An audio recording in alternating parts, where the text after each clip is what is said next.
I tell you, there's so much to talk about for news and nuggets. My goodness, what a week this has been, huh?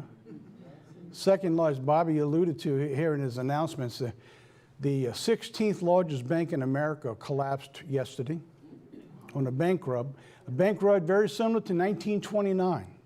I don't know what we need for people to be waking up to understand where we're going to know that the government's lying to you. Things are not good right now. And they just collapsed really, really fast within just a matter of just a couple of days that they went down the tubes. But they knew it was coming, and they didn't tell nobody. In fact, many of the leaders of that bank began drawing money out and selling assets 2-3 months ago. It's as corrupt as can be. So anyway, I'll save that for another time. What I want to do today, I want to pick up on a this is actually part 4. I know last week I made the mistake and said part 4. It was actually part 3. I'm getting ahead of myself. So I went home and I looked at it, and some of the ladies here took the notes and said, Tom, we're missing part 3. So I went back and I looked, and sure enough, what I was doing is I was working on a couple different sermons, and I was trying to lay them out in advance. So I was actually working in number 4 when I was delivering number 3. So I said that by mistake last week. So I went back and looked at the card we mailed out, and it said number 3. So anyway, we're back on target. This is number 4. And this is very important. This is going to get to be a little more personal now, because this is going to tie in the Doomsday Clock to you all. I'm doing part 4. It's called the Doomsday Clock 2023 and the Bride of Christ. That's interesting, isn't it? The Bride of Christ. Because you see there's a lot of similarities, a lot of information that God's put here that I think we needed to go back and take a fresh look at on Matthew 25. Matthew 25 and verse 6 it says, and at midnight there was a cry made, and behold, the bridegroom comes. Go out to meet him. That'll be the central focus of around Matthew 25 that we'll talk about today.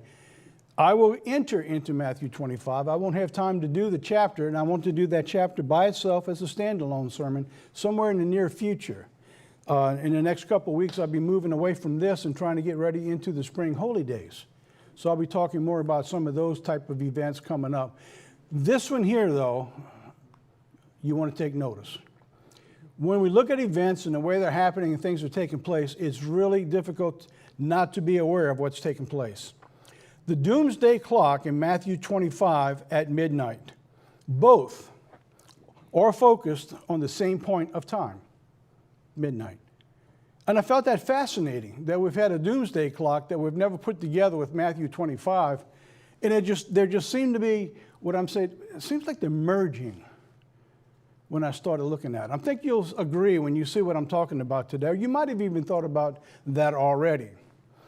But they have two totally different outcomes. First, the doomsday clock focuses on the end of humanity when it strikes midnight. And that's what the doomsday clock is. It's doomsday. It strikes the Armageddon, nuclear Armageddon, the end of the world kind of scenario. However, Matthew 25 gives us the spiritual condition of his church before mankind reaches the midnight on the doomsday clock. In fact, Matthew 24 says, because you're going here, he's going to cut time short for his church here. So when we look at this, these two are actually on a path. They're merging. It's like a head-on collision for what's coming on humanity and mankind. And God has given you a window seat. And if we don't take advantage of that window seat, that open opportunity that God's calling and giving to all his people and all the churches of God around the world, and to our families if they will listen to us, hopefully by the end of this sermon, that you will also think it's worth it for them to think you're crazy right now. That nutty guy, that nutty family, those people over there who are out there on their own, that cult that they're going through, who believe this nonsense, one of these days they're going to wake up, and God willing, it will be before it's too late. But you have an opportunity to pay attention right now. Because you see that Matthew 25 where I was reading verse 6, that is in the middle of a parable of a warning for God's church. I think we all know what that parable is, the parable of the virgins.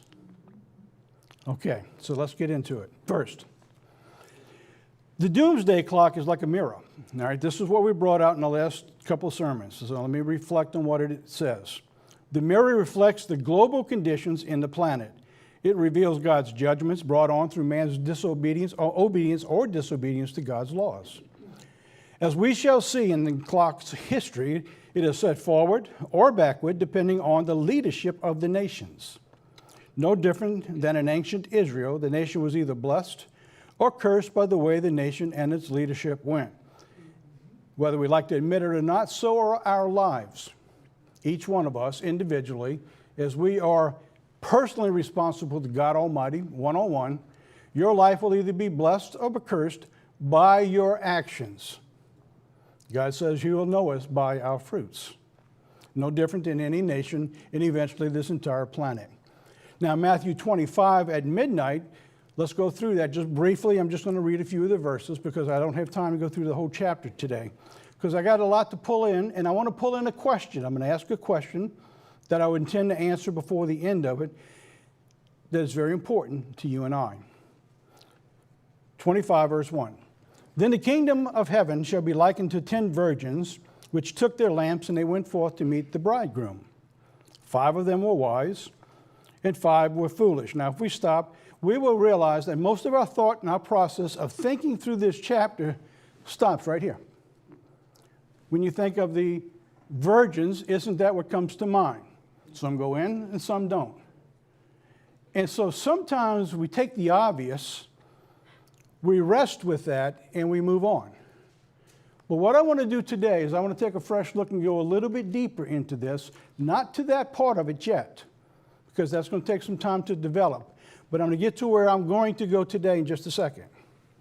They that were foolish took their lamps and took no oil with them, but the wise took oil in their vessels with their lamps.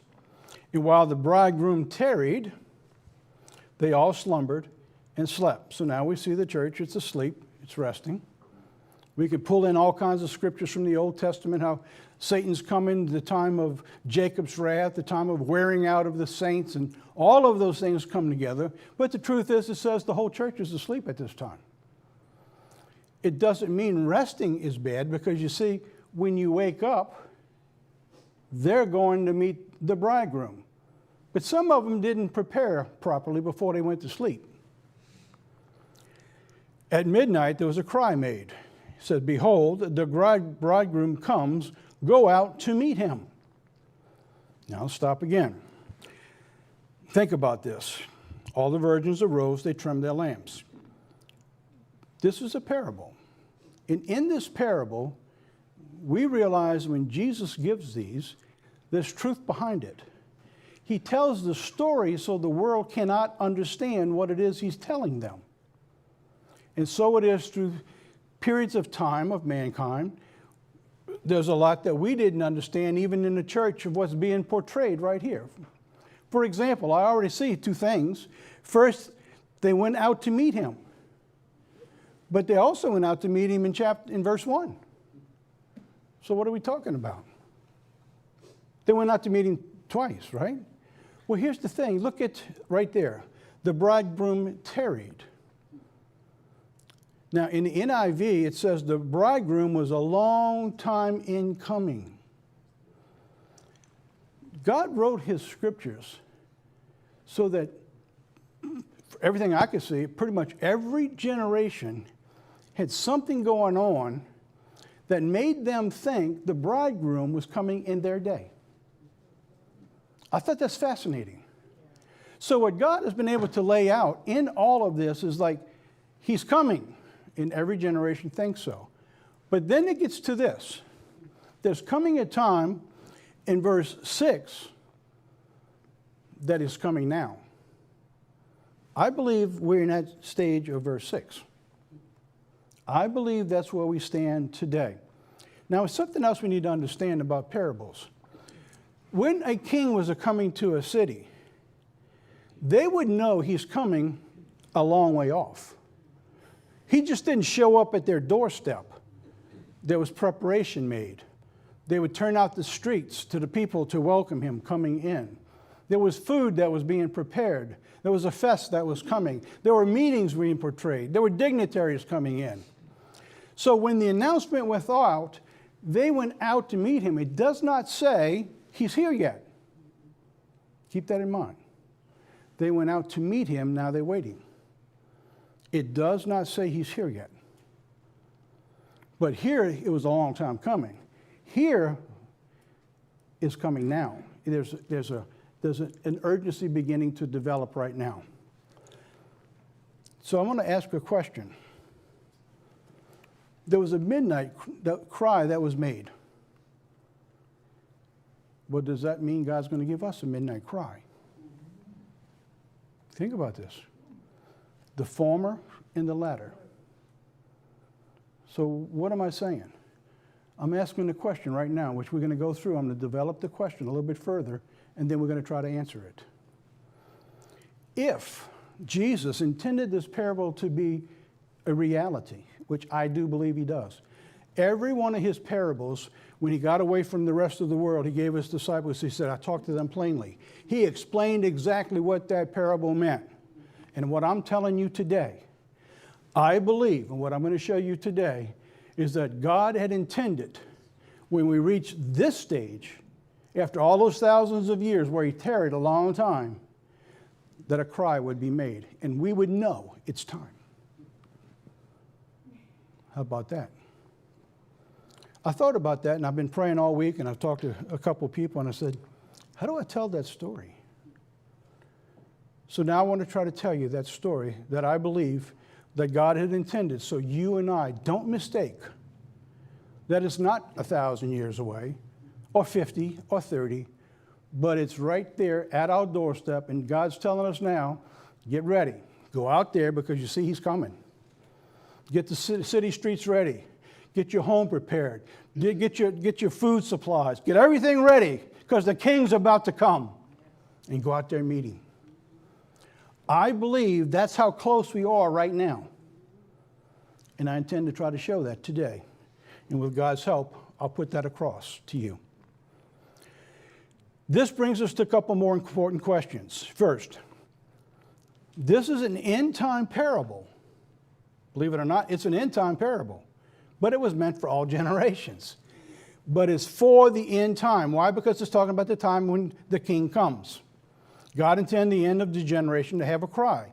Did God have that intention? Or is it just a parable? I struggled with this for a couple of weeks, trying to say, what is... I said, I think there is a cry. So how do I tell that story? Because God doesn't talk to us one-on-one like he did with the prophets. He says, I've already told you what I'm going to do, and so you go find it. This is why I do these series that are so important, because you see, a sermon can be done in several different ways. I believe God's blessed us in helping me understand is we need to tell the story of what's coming. And so now we're in that next 7 years that we've been talking about, of the 7-year Shemitahs. I believe it is the last final full 7 years. If God gives us a full 7 years, I don't know. But in that full final 7 years, a lot of things have to happen. And when you look at the news last week, they're happening really fast. We're in what I understand is the year of transition, as I call it, 2023. And boy, are we transitioning. It's also, as we understand from Joseph's example of the 7 years of lean. We're getting leaner every single day. The president just put a budget out, spending $7 trillion. The largest budget America has ever had. We've never spent that kind of money before. They're going to do it right now, and the budget's going to rise another $19 trillion over the next 10 years. Nothing can sustain that, and we need to understand that. Second, if he did, if God gave that shout, how would we recognize it? He doesn't speak to one-on-one as he did with the prophets in the Old Testament. So there has to be something that not just I, but everyone here can see. We can all hear with our spiritual eyes and ears to look at, because God is not a respecter of persons. So now, let's talk about the cry at midnight now. So what do we know about this? Well, we know at some point in time, this doomsday clock and the bride of Christ is going to merge. In fact, when they hit, if God doesn't cut that time short, it would be all over for mankind. Matthew 21, verse 21, 24, 21 and 22 says, "For then shall be great tribulation, such was not since the beginning of the world to this time, no, nor ever shall be." Now watch this. This is absolutely fascinating. And I get so excited with this. You know why? Because God gave us this for you and I. He put this out there for his church. So now we got a doomsday clock, and we got the bride of Christ.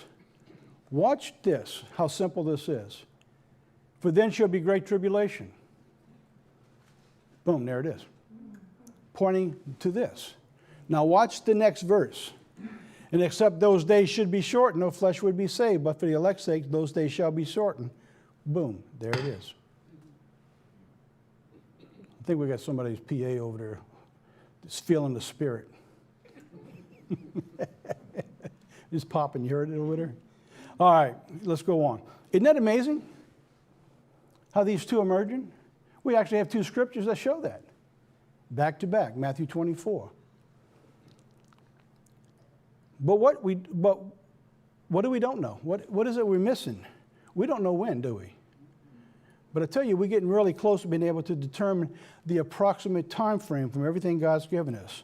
While we may not know exactly when, God has given many signs to look for, which we're going to do now. For example, we also know another important factor, that they will merge at the time of the return of Christ. Pretty simple. It doesn't have to be complicated, though. It's already told us he's going to cut time short. The doomsday clock says it's going to blow up mankind, so it's got to be when Christ returns. That's pretty simple. And we know that Jesus' return comes at the end of 6,000 years of God's 7,000-year plan of salvation. Simple again. We're there. We're right at that period of time right now. 6,000 years since mankind. There's a couple other things we need to know to help us to understand as these two emerging. First, the doomsday clock fluctuates closer to midnight or away from midnight according to the fruits of mankind's ways. Now, that's what we've been covering in the first three series of this. It's been following the doomsday clock and showing how things are getting worse and worse and worse. Second, Jesus' return is set at an appointed time. So while the doomsday clock can only reflect closer to midnight or away from midnight by the fruits of what they see, the return of Jesus is set for an appointed time. Jesus knows the appointed time, but he didn't know the day or the hour. Even Jesus didn't know that. He says, I don't know. He said, well, let me tell you when it's going to be. And he gives us the scenario of everything to watch for, is where we're at today. The appointed time was actually set from creation and is understood according to God's diminishing law of sevens. This is why these series are so important. We covered the diminishing law of sevens 2 series ago from the Feast of Tabernacles. It's called the Shemitah, the gateway to the millennium. God's seven showed us how we get to the millennium. It also points to the time of the return of Christ. So I'm going to pull in a little of that in just a second. Why am I giving you all this? Because I got to answer the question that I just introduced to you. Will we get a cry at midnight? See, I hadn't gotten away from that. We're leading to that. But God says you don't lead to your own understanding. So what am I doing here? I'm pulling in everything God has showed us from his holy word. And let God tell us and lead us to where he wants us to be. So what do I mean by the diminishing law of sevens? Okay, here's what God has given to us that we understand. First, there are 7 days in the week, and the seventh day is the Sabbath. We all know that, right? We keep here because it's the Sabbath. He's also given us 7 years of what's called a land rest, which is called the Shemitah. All right, so every 7 years, the land was supposed to rest. God's pretty serious about his land rest, by the way. When I finish the sermon today, I'm going to read something from Leviticus 26 and show you that. Next, we have 7 cycles of 7 years, bringing to the 50th or Jubilee. So we have everything built around the sevens. And finally, what we have 7,000 years appointed to mankind. The 7,000th year is the millennium, which is a Sabbath rest. So what we have here, I worked it from day to week to weeks to thousands of years. Everything built on the 7. So what I was telling you a minute ago is that as we march to Christ, the time is on the diminishing law of 7s. In other words, the closer we get to 6,000 years, the shorter the time gets. That make sense? I'm going to show that in the chart in just a second. Here, let's do that. God's countdown to the appointed time of Christ's return. We start with 7,000 years. All right, here's our 7,000 years. That's the beginning. That's the appointed time God has given mankind. The next one, 7 cycles of 7 years to Jubilee. God says every 7 cycles or every 7 years, you have a 50th or a 50th day of the 7 sevens, which is called a Jubilee. The Jubilee was a time of restoration, returning to everyone, getting rid of all debts. Jesus' return is to what? To set men free. Well, we understand if that is the case, he's coming in a Jubilee because he is the Jubilee. He is freedom. So now we know the 6,000 years is the time Jesus is coming to set man free. God has laid out the timing, the appointed time built around his 7s to show that. 6,000 years brings us to 120 Jubilee cycles. 120 Jubilee cycles. All right, after the 6,000 years, you got one more 1,000 year. That's the millennial reign, brings us to the full 7. How do we know we have 120 cycles of Jubilees? Because he told us. We did that in that series. If you haven't seen it yet, go back and start with that series.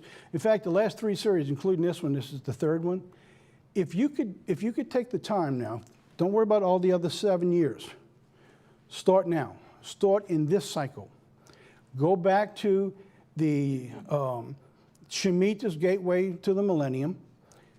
Go through each one of those first. Go through the 2030 year of transition. I believe there's 2 of them in that. And then come to this one. You will see it's telling a story, and each one is building on the last. And what it does is it defines the day you live in today. So you can tell the weather spiritually what Jesus Christ said we're supposed to do. So here we have, look in Genesis 6, verse 3. And the Lord said, my spirit shall not always strive with man, for he is also flesh, yet his days shall be 120 years. So the 120 years is also the time that God told Noah basically till the end of man and, of course, the flood that would come on the earth. But when you go back and you count those years, you can't get 120 exactly. There's always something just a little off if you ever try to put that together. But that's what that was. But here what God says in years, the 120 years, if we go through the Hebrew and we pull that out, years also means cycles.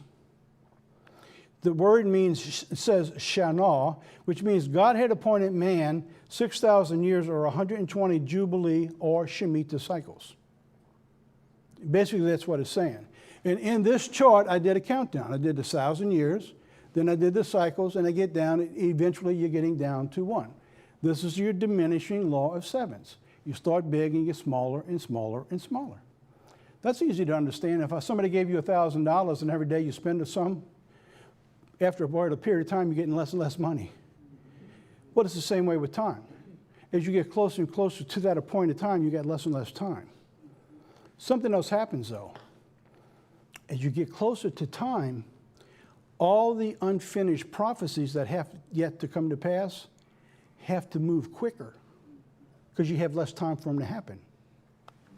So you see 2 things taking place. So now we're on the countdown for the Jubilee. So what do we have? Let's get down from some 120 Jubilees. Now we're getting too close to the 6,000 years. Let's get to the last 50 years. The final Jubilee. So this is where we're coming to, the final Jubilee, or the last 7 cycles before the return of Jesus Christ. Then eventually you get to a 7 years. If you went through all 7 cycles, eventually you come to the last cycle. See, that's not complicated if we look at it that way. It's like eventually you get down to 1 week, then 1 day. So that's what we're looking at here. 7 days in a week, we get down to the Sabbath. You get all the way down to the final day, you come to the day of the Lord, which is the day as 1,000 years. So God has built all of this around the sevens. So here you have your diminishing law of sevens coming through here. We understand the merging of the doomsday clock in Matthew 25 by God's diminishing law of sevens. Let's take a quick look at what's going to happen here. As those time gets smaller and smaller, it's like a balloon. If you take a balloon with the same amount of pressure and you reduce its size, the pressure increases, right? And eventually it's going to pop. Well, that's the same way it is with mankind. Because as the time gets shorter, the pressure is increasing because of man's sins, because God is increasing his punishments. So eventually, like that balloon there, it's going to pop. That's what the doomsday clock is telling us. They're saying this can't keep going on. The prophetic law of sevens concerning prophecy follows the pattern in the physical, which is expanded by, as we understand, Ball's law. So what do I mean by that? Ball's law says this. As pressure decreases, volume increases. As pressure increases, volume decreases. If you went underwater, you might have done it in a swimming pool when you were a kid. You ever put a bucket and you go down with it? And as you go down and you look inside with a mask, there's water filling into the bucket. That's because the pressure around as you go deeper gets bigger, the volume gets compressed. So the water fills it to a certain point. And that's the way it works, even with spiritual principles. So prophetic law says this. As prophetic time decreases, events of prophetic fulfillment increase. So if I've got down to the last 50 years, but I've gotten prophecy that God's told for 4,000 years that has to happen, whatever hasn't happened yet has to happen now. If I get down to the last 7 years and it hasn't happened yet, all of those things are increasing in pressure and size. And we know that because God says he's bringing more curses here every 7 years. So you with me? I'm trying to put it where we can all understand as simplistic as possible. You don't have to understand all the charts. You don't have to understand all the graphs, the timelines, all the dualities. If you can understand the principle, it will do you wonders. That way, when you look at the news, you'll be able to understand when it happens that it's not today. Well, you might have a week, 2, you might have a year. So when we look at current events and world events, how did we know that this year was going to be the year of transition? Because we understand all the principles of what God laid out in his diminishing law of sevens. We was able to go back into the Old Testament and see what God showed us with Joseph and the 7 years of lean and how it happened year by year by year. And it's being fulfilled exactly the same way. And God says, I told you I was going to tell you. And now we're looking at it and we can praise God and says, yes, you did. Thank you. Why? That's because you have to take time now to do something. We have to be a people who are doing. We cannot just exist and think God's going to take care of it for us. So when that bride comes and the shout goes out at midnight, when you wake up, what you have been doing, and you're ready, amen, and you're filled with the Spirit of God. But it's not just the Spirit. That means you have to be doing other things. And believe it or not, Matthew 25 shows you what you have to be doing. Matthew 25, whether you realize it or not, is actually a continuation of 24. It's not a standalone chapter. Everything that happens in 25 began telling you in 24. I'm going to show you that in just a little bit. So now, as time decreases before Christ's return, prophecy increases.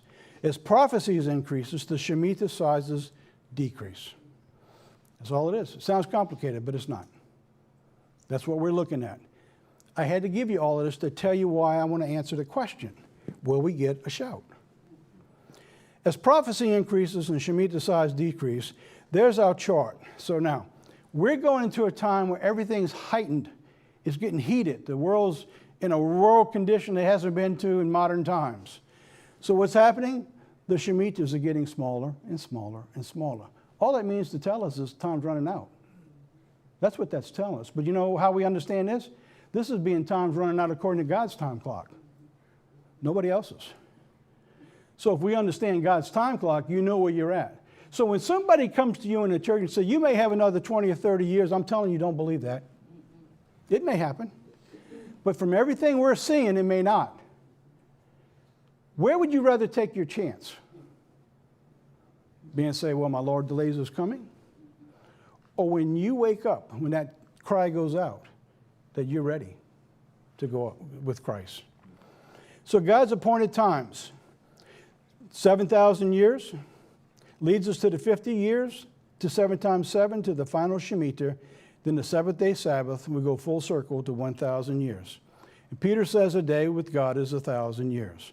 Here's the chart that we went through back then, and this is found in the third of the series of the Shemitah Gateway to the Millennium. So if you want to go find these charts and everything that's in it, you go back to that series. They're online, or you can even write to them. I believe we still have them available. Jeff said, yeah, we still have them available if you want to take and be one home. And I'll tell you this, I'd like for y'all to do, everybody online. And believe me, we're getting thousands of people watching online now. Thankfully, it's starting to work again. Why not get together with your group on Saturday before church, after church, and do a Bible study? Go through these series. Sit down, make notes, ask each other questions, and put it firmly in your brain.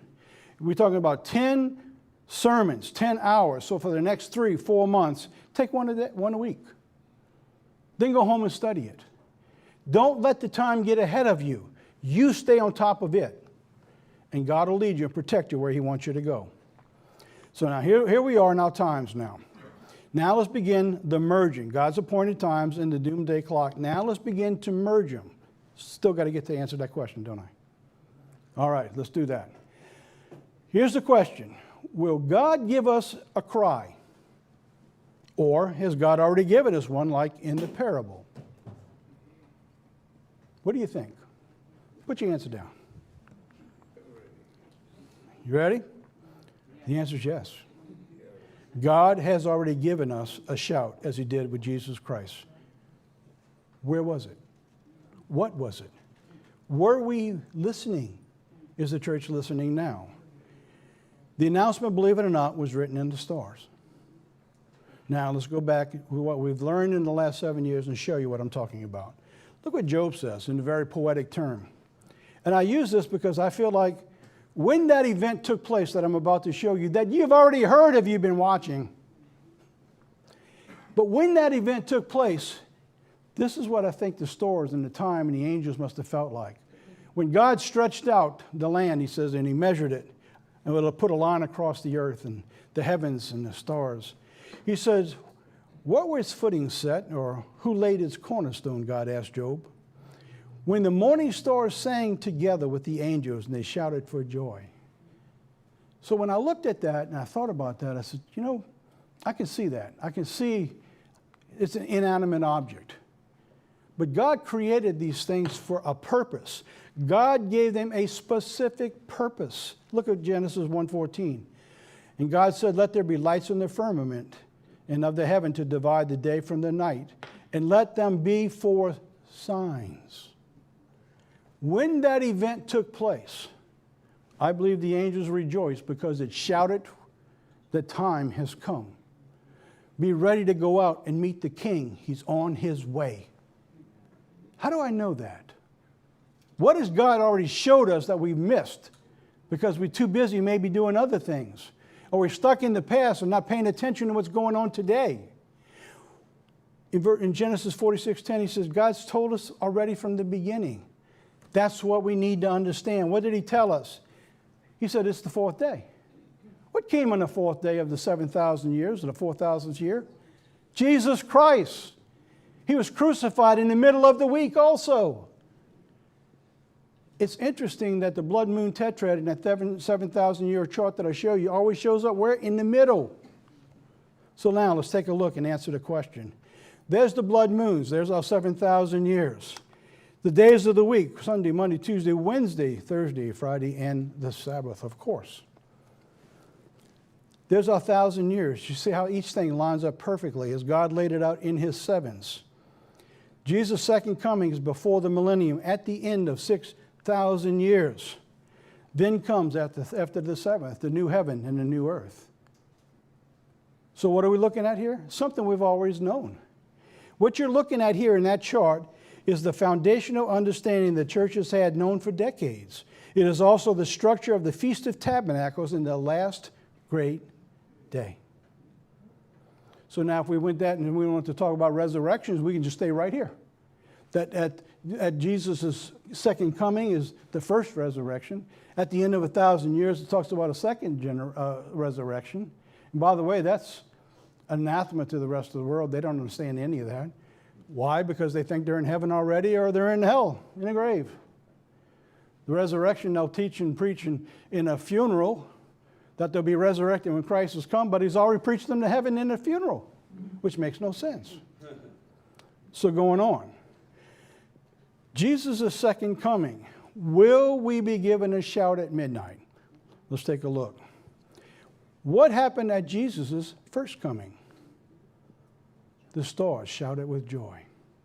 We know from the Old Testament, now we can confirm it from NASA, there are two events that work exactly the same. The first one that lines up like Revelation chapter 12 with the star alignment, almost identical except for the baby in the womb, so to speak, the planet, took place announcing what? His first coming. Even the wise men knew it. They even followed a star all the way to the king. And above the star, in addition, they had these alignments. In that alignment, let's pull that up, Jeff. Let me see that because it's kind of small here. This is called the king constellation. He had Leo, the constellation, Jupiter, the king planet, and Regulus, the king star. The king's coming. The stars shouted. And you got to understand, the earth rejoiced with the return or the coming of Jesus Christ 2,000 years ago. Why would that not happen again? And not only would happen again, it did happen again. Let me show you. Hosea 6, verse 2. After 2 days, he will revive us. So there's our 2 days from 4,000 years ago when he was crucified. 2,000 years have passed since his crucifixion and his coming. Jesus, in his prophecy in Hosea, tells us after 2 days, he's going to revive us. Why? Because you see the conditions of the planet before he comes. They're so bad that he has to come because it's going to destroy itself. But look at this. In the third day, he's going to raise us up and we shall live in his sight. So at the end of 6,000 years, when do we live? We live for 1,000 years in his sight.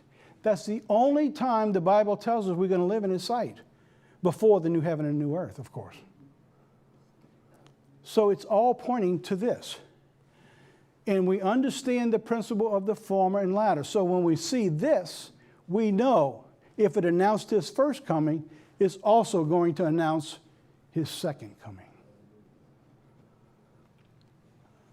I believe this alignment, which is almost identical to the first one, these two alignments, which is slightly different from the two falls of the temples, are the only two times they find these alignments. The stars announced his first coming, and they announced his second coming. And I believe there was a shout in heaven. And those in the church, if they haven't woke up to this, they better wake up now. Because you see, when that time hit, what are we looking at? We're looking at dead center, that fourth time. That's the warning, the blood moons. That's the center. That pictures the time of, it's number 8, the 8th blood moon tetrad, of the coming of Jesus Christ, the new beginning. And we're on the march now to the return of Christ. And saying the shout went out. Time to get up and get ready for the king because he's coming. He's not here yet, but he's coming. So that means you get the streets ready. You get your home ready. You get your temple ready. And you prepare for the siege that's coming around you so that you have the food, the supplies. I got an interesting email from a gentleman down somewhere in Australia late last night who watched the program yesterday, and he says, oh, remember, we are not only preparing, he says, but they talk about the horses. You have to take care of your horses, don't you, when they come into the war and the battle? So that means you get everything ready. And you wait for the king. And you're going out and you meet him. And every day you wait and you look and you pray for his safety and his protection on his trip to you. There's a big difference between saying, yeah, Jesus Christ is coming. We can all see that. But the difference is the intensity and the joy and the excitement that's in your heart. And so, man, I saw that star. I heard the shout. He's coming. And somebody says, no, you got plenty of time. Tell them, no, you don't. You don't have a lot of time. You need to get ready now. And if Jesus Christ decides to hold off a little bit, well, that's his business. But it doesn't make any difference because we're still there and we're still waiting with all the intensity that God gives to us. At midnight, the cry was made, behold, the bridegroom comes. Get out to meet him. How about you? Are you out there meeting him? Getting tired of telling families and people? It's getting a little hard out there. You're watching the laws beginning to arrest people for doing what God says to do. It's going to get a lot worse. It isn't going to get any better. So in other words, you need to buckle up spiritually in your mind, in your heart. And that doesn't mean you don't prepare physically, because God shows us the entire Bible. The entire Bible is preparing. All His creation prepares. Animals prepare when winter's coming. They know when storm seasons are coming. They prepare when storm seasons are coming. Everything there is to prepare us for the coming. And that's what you and I need to do. And that's why we're doing so hard with News Nuggets and Insights. Now, let's look at the virgins. I brought this in the middle right here. Matthew 25, 1 through 13. Because you believe the virgins is in the middle of the story. It's not the beginning, it's not the end. So the parable of virgins says, then shall the kingdom be likened unto the 10 virgins that took the lamps and went to meet the bridegroom. So now, the word then, it caught my attention. So what does it start off with a conjunction in the chapter, at the beginning of a chapter? It don't make any sense. The word then, believe it or not, is actually an adverb. It could also be a preposition, depending on how you use it. But the adverb means, in this type of sense, as a conjunction. And at that time, it says, the kingdom shall be likened. So what does it mean at that time? Back in chapter 24. They didn't have breaks before. Mankind put them in. So at that time, and everything that happened in chapter 24, it says, and when all those things happen, this is what's going to happen. At that time. We are at that time. Why? Because I believe the star alignment showed us it's that time. It's the shout that goes out. The bride is at this stage with the virgins. Wake it up. And how you stand with God is going to determine what God will do with you. Matthew 25 is a continuation of chapter 24. It is Jesus' discourse known as the Olivet Prophecy. Beginning around verse 32, now the focus begins on the world conditions in general. Totally unaware of the day that they live compared to those who should be watching and doing.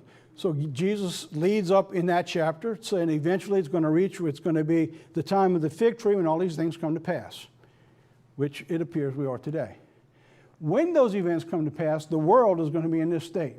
They're getting married, they're going to be doing this, they're going to be doing that, totally unaware of what's going on around them. Then comes chapter 25, verse 1. After that, it goes on around verse 14 and 25. Then it gets specific. Now the communication from Jesus Christ to his disciples there gets into you. Because you see those first 13 verses about the virgins?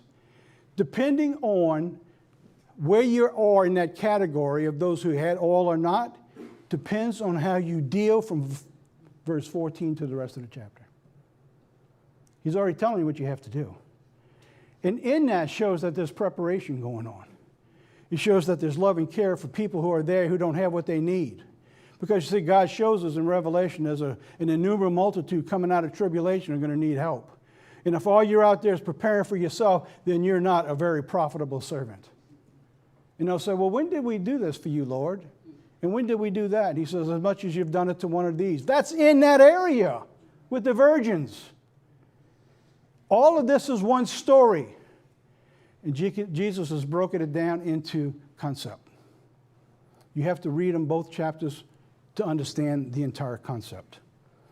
Now, back to our chart. The final Shemitah cycles. My goodness, I went too long.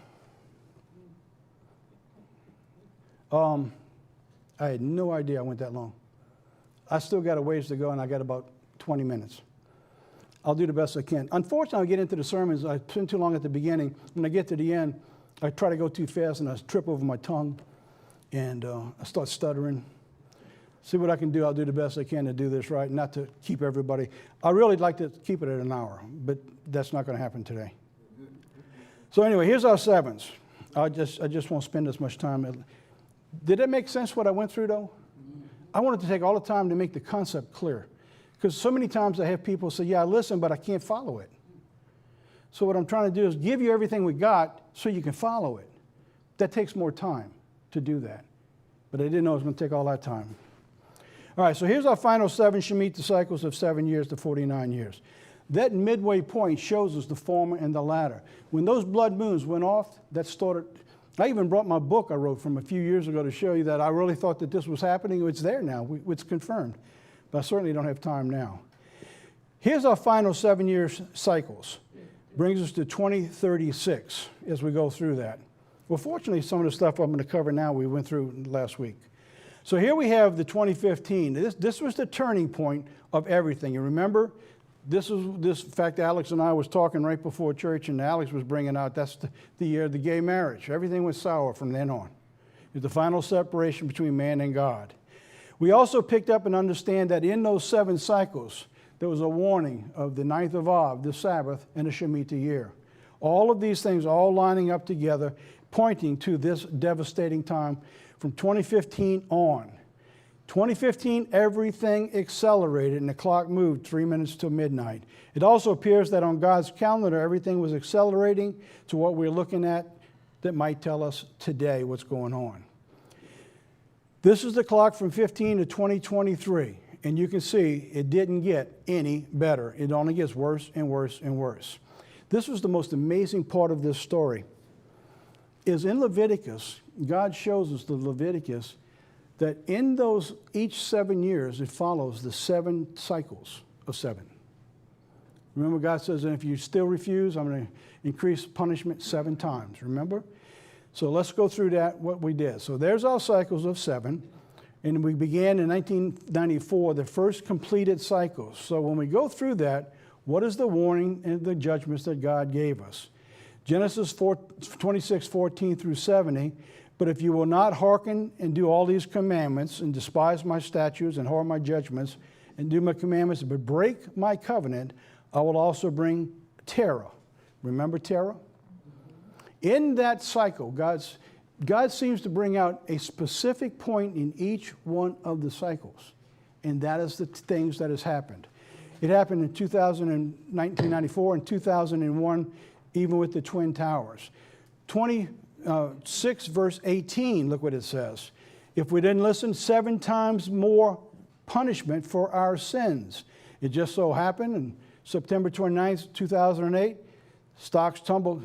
You couldn't make that up. 777 points. 7s. Down a full 7%. In the past, we thought of the 7 times as intensity or curses. But as we saw it in the timeline of the Shemitah cycles, it could also mean years. That I will bring 7 years more judgment, is what we're saying. And we know the examples are set forth in Daniel and Revelation, as we've covered in the past. He says, I'll also break the pride of your power.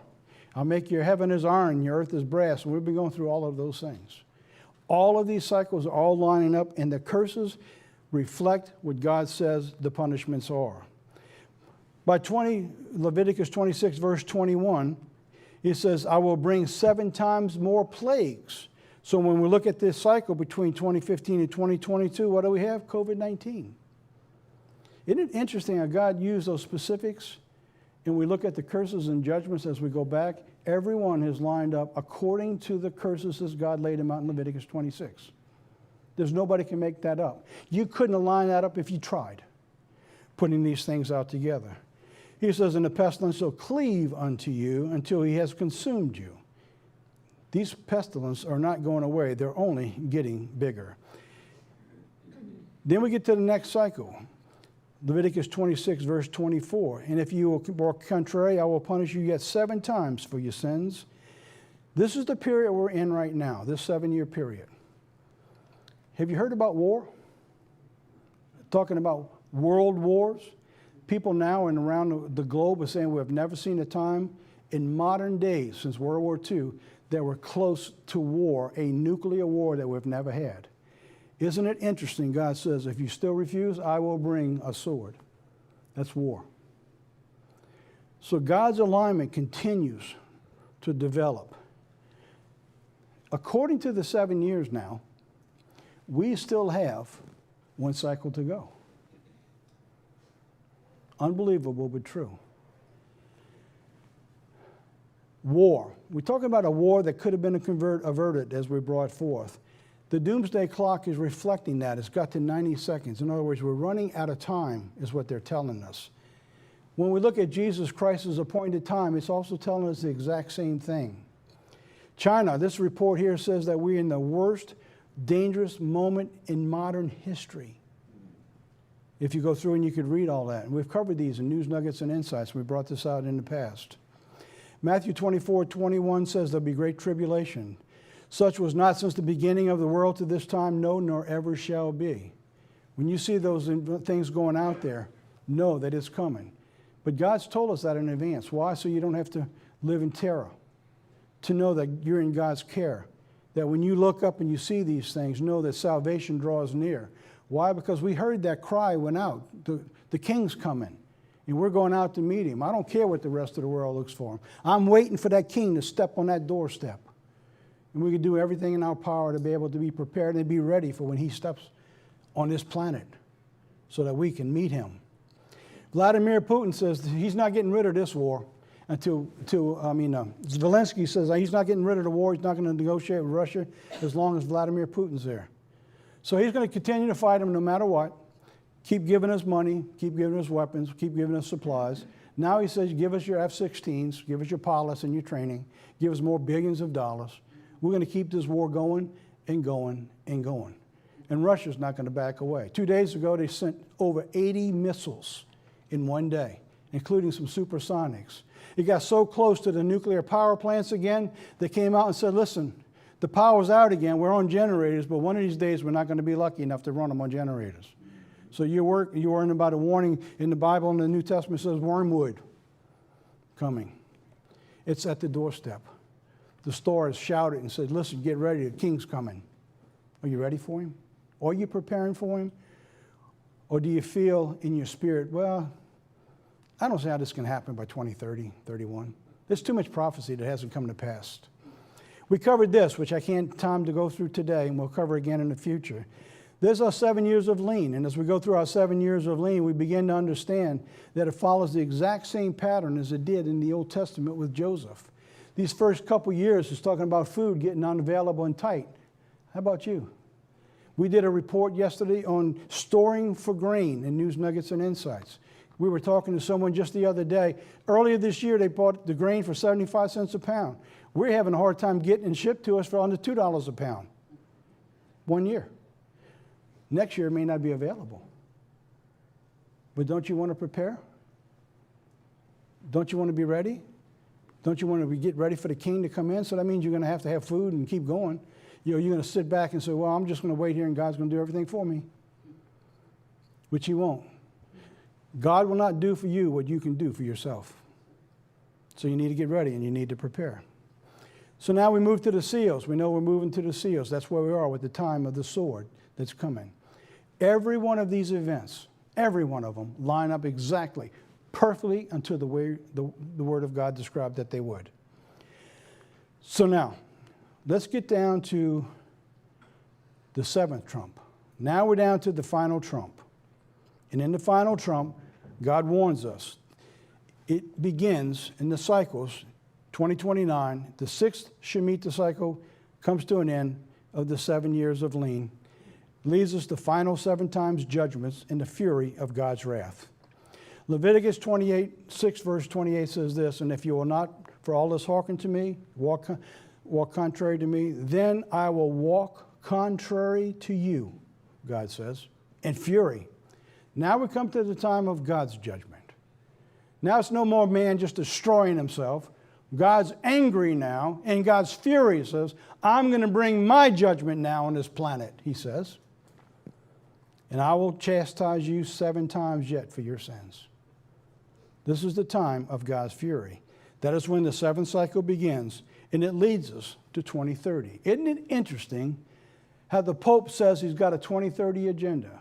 How the scientists are saying that unless we change the planet, we ain't going to make it after 2030. All of these things are lining up. Why? Because that begins the time of God's judgment. This is why Satan knows he has but a short time. Because he knows all this that we're just learning as his church. And he's well aware of what's coming in. I'm going to leave this chart in. I wanted to go through it, but I won't have time today. When you look at where we're going through right here in these first 7 seals, when you get to the 7th seal, all of this still has to take place. And it begins to happen faster and faster and faster. That's the time of God's judgment. And God's going to bring it to pass. Thankfully, with God's mercy and his love, he says, I'm going to cut it short. And you and I need to beseech him daily to cut time short. Because it's not going to be pretty. When God says you'll be better off dead than alive at this point on, you know how bad it's going to be. Because God loves life. But he would rather you sleep than have go through what's coming on his wrath. So that's the end of it. Except for this. I want to read you something. And I didn't want to put it in my slides because I want this to sink in. So I just want you to listen. It's not a story. It's Bible. Leviticus 26, I'm going to begin in verse 27. If you have your Bibles, if you want to open them up, by all means, please do. Verse 27 says this. And if you will not hearken for all of this unto me and walk contrary unto me, then I will walk contrary to you, also in fury, and I, even I, will chastise you 7 times for your sins. Look at this, the first thing. Remember I told you in each one of those cycles, there was an operative thing that comes out that God says. In each one of those cycles we saw it. Like this time it's sword. The first thing comes out, and you shall eat the flesh of your sons. That's out of your Bible. Why have we been pushing the store? Why have we been pushing so hard? Now we're pushing, get some wheat, get food, get storage, find a place that's safe. Put your hands in God's, but be busy doing. The first thing he says in the next 7 years, by that time, you're going to start eating the flesh of your sons, he says. That's the beginning. And your daughters you shall eat. And I will destroy your high places. I will cut down your images. I will cast your carcasses upon the carcasses of your idols. And my soul shall abhor you. And I will make your cities waste, and bring your sanctuaries into desolation. And I will not smell the savor of your sweet odors. And I will bring the land into desolation. And your enemies which dwell therein shall be astonished at all. And I will scatter you among the brethren. And I will draw out a sword after you. And your land shall be desolate, and your cities a waste. Then shall the land enjoy her Sabbaths. Finally, God says, when I brought you to your knees and you have no other choice, then you're going to let my land rest, he says. We should have known that he was going to do that. Look what he did, Judah. 490 years they were there, and he never gave them a land rest. They never stopped. So they kept him out for 70 years so the land can make up for his land rest. God's going to come back. He says, for 7,000 years you didn't let the land rest. Well, you're going to make it rest because I'm not going to let you do anything else but that. He's going to put the planet back in condition.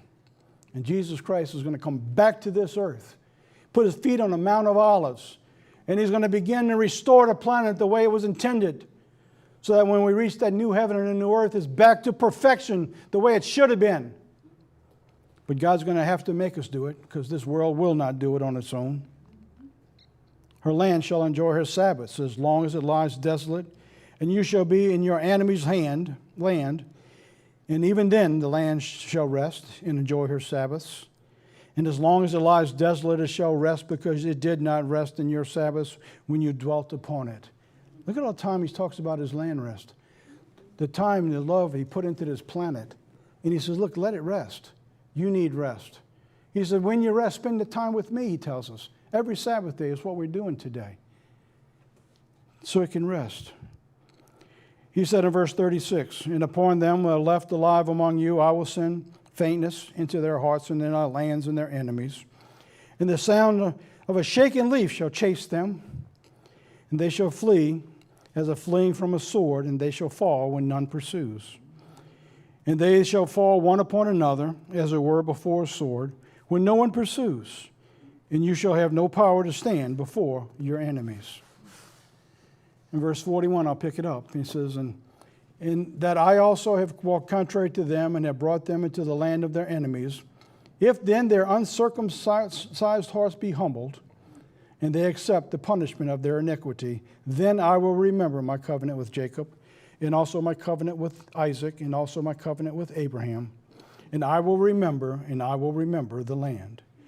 And then also shall be left of them, and shall enjoy her Sabbaths. Again, her Sabbaths.